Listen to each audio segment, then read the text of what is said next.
The Simpsons Treehouse of Horror 5 debuted on October 30th, 1994, and by this point they were beginning to have an issue with Congress. They were getting complaints about the amount of violence contained within the episodes. Showrunner David Merkin was annoyed by these attempts of censorship, so he decided to put in as much blood and guts as he could get away with, and would later call it the most disturbing Halloween show ever. Instead, they've suggested the 1947 classic Glenn Ford movie, 200 Miles to Oregon. Marge showing the old live-action stock footage was also a reaction to what they were dealing with through Congress. This is the last episode to use the warning at the beginning of the episode, until years later when they brought it back for Treehouse of Horror 28, which I'm sure both fans that watched that episode appreciated. After Marge shows the stock footage, the TV is taken over by Bart and Homer. This is a direct homage to the opening of the original Outer Limits TV show. There's nothing wrong with your television set. Do not attempt to adjust your picture. There is nothing wrong with your television set. Do not attempt to adjust the picture. This episode also marks the end of the humorous tombstones, as the writers just grew tired of the idea. And it's pretty obvious when the only tombstone is named Amusing Tombstones.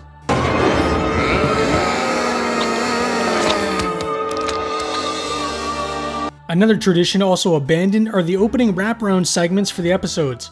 Something I'm always fond of in anthology stories, but they were dropped in favor of making each segment longer instead, especially since their allotted time for each episode had been shortened the year prior.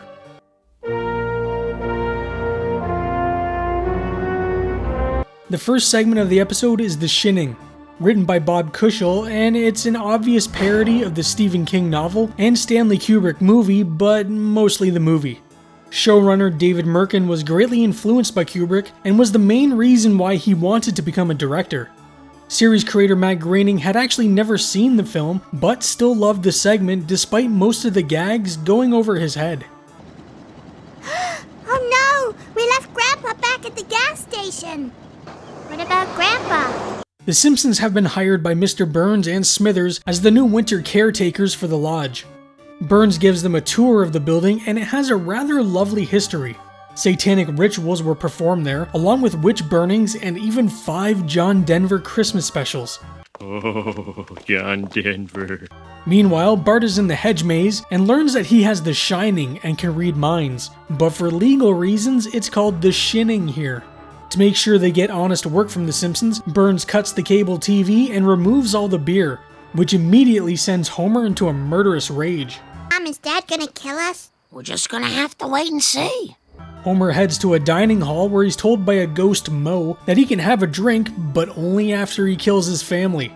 Marge, worried about Homer, goes to check on him when she discovers he may have lost his mind. I was thinking along the lines of no TV and no beer make Homer something something. Homer's crazed look here was supposed to represent the way Kubrick would direct his actors when he wanted them to look crazy, with their pupils looking up as they stared off. With no TV and no beer, Homer flies off the deep end and starts acting like old school comedian Charlie Callis.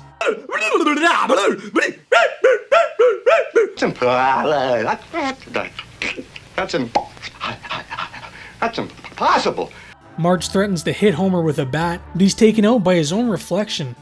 Marge locks him in the storage room where an impatient ghost Moe breaks him out with some of horror's biggest monsters. You've got the Mummy, Dracula, the Wolfman, Freddy Krueger, Jason Voorhees, and Pinhead. I'm Mike Wallace, I'm Wally Schaefer, and I'm Ed Bradley. All this and Andy Rooney tonight on 60 Minutes. Homer starts chasing his family with an axe when Bart uses his Shinning to call groundskeeper Willie for help. He doesn't last very long though when he immediately takes an axe to his back. They all run outside, but thankfully Willie dropped his portable television, which seems to be all they needed to quell Homer's murderous rage. Urge to kill, fading, fading, fading, rising! The family all end up freezing outside together, and Homer's rage starts to build again once the Tony Awards come on. There's a deleted scene for the segment, which mirrors the scene from The Shining where little Danny Torrance is riding his big wheel around the lodge, and it's actually kinda creepy. Your daddy's gonna kill you. You know, Marge, I've had my share of troubles. The next segment, Time and Punishment, was written by Greg Daniels and Dan McGrath, and took its name from a novel called Crime and Punishment. It's a loose parody of the great Ray Bradbury short story A Sound of Thunder, which does have a movie adaptation, but is so bad that this Simpsons parody is the superior version.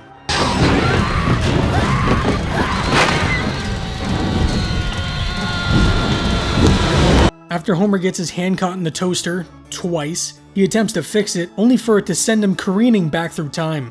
When Matt Groening pitched the idea, he originally wanted Homer to go back in time simply after getting his hand jammed inside the toaster, but the writers turned it down. Look at that! I'm the first non-Brazilian person to travel backwards through time! When Homer is traveling back through time, the original line was, "I'm the first non-fictional character to travel backwards through time." Matt Groening was confused about the rewrite because the new line didn't make any sense, but that was kind of the point. The line was a non sequitur, just something the writers threw out there that made them laugh even though it made absolutely no sense. In the Portuguese dub, the line is changed to, "I'm the first non-astronaut to travel backwards through time."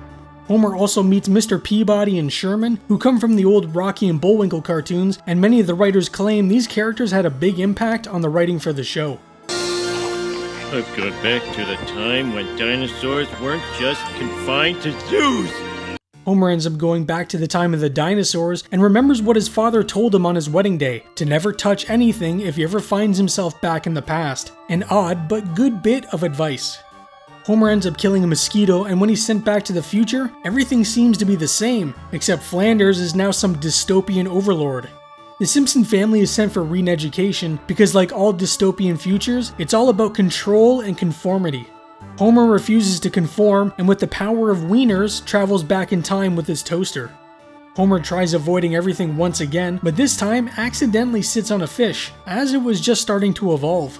Hey, where is everybody? Nearly getting squashed like a bug, Homer goes back in time once again, and with a sneeze, he basically kills everything in one swift go. No! Hey! Good morning, Father dear. Well, this new world appears to be a dream come true, but with one exception. Donuts don't exist. This being the most terrifying future, Homer rushes back to the toaster when it starts to rain. It's raining again. Homer finds Willie, who says he can help Homer get back to his own time, until he takes yet another axe to the back, and Maggie now all of a sudden talks a lot like James Earl Jones. Homer is completely fed up at this point and just starts smashing and stomping on everything, which causes the future to keep changing over and over. In one of the original scripts, the house was actually supposed to turn into a house made completely of squirrels. Layout artist Lance Wilder spent 2 days drawing thousands of squirrels, but it was cut when producers felt you wouldn't be able to tell what it was with standard definition televisions. Lance wasn't about to let all his work rot, however, and would use it again for Christmas cards or even in-studio related memos. Kang and Kodos make their return, and for some reason the changes affect them as well, turning them into Mr. Peabody and Sherman. Good morning, dear. What's my name? What color is the sky? What up, donuts? What? Homer returns back to the future and everything seems normal, except his family has lizard tongues, which if that's as bad as it's gonna get, then he got off pretty easy. In a deleted scene that never made it past the writing stage, someone from outside the writing team suggested they do a future where the Simpsons have a teenage son named Roy that they mention, but never actually show.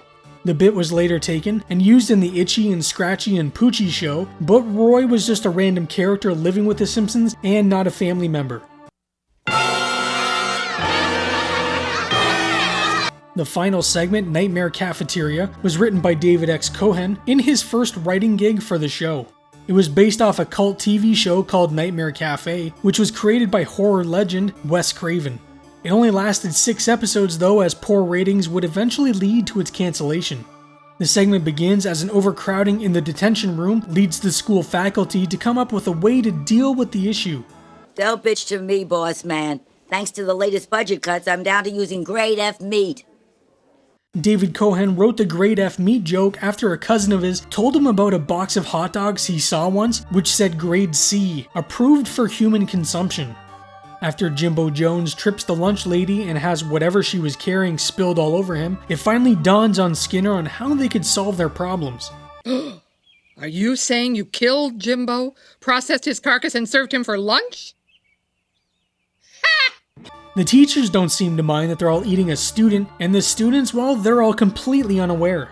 Uter cuts in line, and because of this, he gets sent to detention, and the very next day at lunch, they're suddenly serving a mystery sausage called Uterbraten. Lisa, of course, becomes suspicious of the whole thing, but Skinner comes over to try and calm her of her fears. In fact, you might even say we just ate Uter and he's in our stomachs right now. Lisa and Bart run back home to tell Marge what's going on, but all she tells them is to tell the teachers, "Don't eat me." There was actually supposed to be another scene with Homer here where he goes on about a dream of eating Milhouse. Taken from David X. Cohen's notes, the scene would have played out like this. Children. Dad, even you don't eat children. No, unfortunately, there are certain laws we must follow as humans. But I have my dreams. Pan-fried Milhouse, batter-dipped Milhouse. I've written up a cookbook of Milhouse recipes, nothing illegal about that. His parents weren't crazy when I showed it to them, but they're small-minded people. The joke was instead taken out and used as a book that Mrs. Krabappel reads, which is called The Joy of Cooking Milhouse. Also, because this scene was cut, Homer doesn't actually appear in this segment, well, if you're not counting the inside-out gas part. Back at the school, and most of the students have been put on permanent detention, which means they've all been eaten. The remaining students decide whether they try and escape now, or end up on the menu. Hold on, kids! I'm coming to rescue the lot of you! Ow! For the third time this episode, Willie takes another axe to the back. The Simpsons are backed into a room with a giant Hamilton Beach blender with the name just slightly changed to avoid getting sued. But just as they're about to fall in, Bart wakes from his nightmare. Marge comforts Bart and tells him he has nothing to be afraid of, except the fog that turns people inside out. The deadly fog was taken from an old radio drama from 1962 called Drop Dead by Arch Oboler. During the segment The Dark, a man becomes turned inside out when he inhales a deadly toxic gas. No. Inside out. It turned her inside out. David X. Cohen was terrified of the radio drama as a kid, and it inspired him to write this bit. However, they tacked on a dance number immediately following because to just have the Simpsons get turned inside out and die would have been too much for the censors. There was another deleted scene that never made it past writing and featured twin sisters Sherry and Terry also being served at the school as teriyaki with sherry sauce. This is the first Simpsons Treehouse of Horror so far that has not included a parody of a Twilight Zone episode, which is a shame because those are always really fun. Treehouse of Horror 5 finished with 11.6 million household viewings, but for the first time was beat by another show for the week, that being the juggernaut that was Beverly Hills 90210. The episode as a whole was praised by critics, with any real criticism going to the final segment that many thought was the weakest part of the episode. The Shinning, however, drew high praise and often ranks as the best segment the series has ever produced. Treehouse of Horror 5 is my personal favorite entry in the series. The Shinning is exceptionally good and is a pretty faithful retelling of the Kubrick film, just done in the Simpsons style. Time and Punishment is a really funny segment with some great gags that you can only really pull off with time travel. And Nightmare Cafe is a pretty good segment as well. Not as strong as the others, but still has some fun jokes. The one downside for me though is because of the dance number at the end, you don't get a spookified version of the Simpsons theme, which I always look forward to, but that's only a minor gripe and doesn't really affect how good the episode is. Well, today is Halloween, and this is the last Treehouse of Horror retrospective. It was a lot of fun going back and rewatching these because it's been a bit. Let me know down in the comments if you would like to see the Treehouse of Horror videos make a return for next October. The quality in the show severely dips around part 8, but that doesn't mean I can't pick it apart. I hope you enjoyed watching these as much as I did making them, and if you would like to rewatch them all, well, I put together a playlist with all the episodes right here. I hope you all have a happy, safe, and fun Halloween, and I will see you in the next video.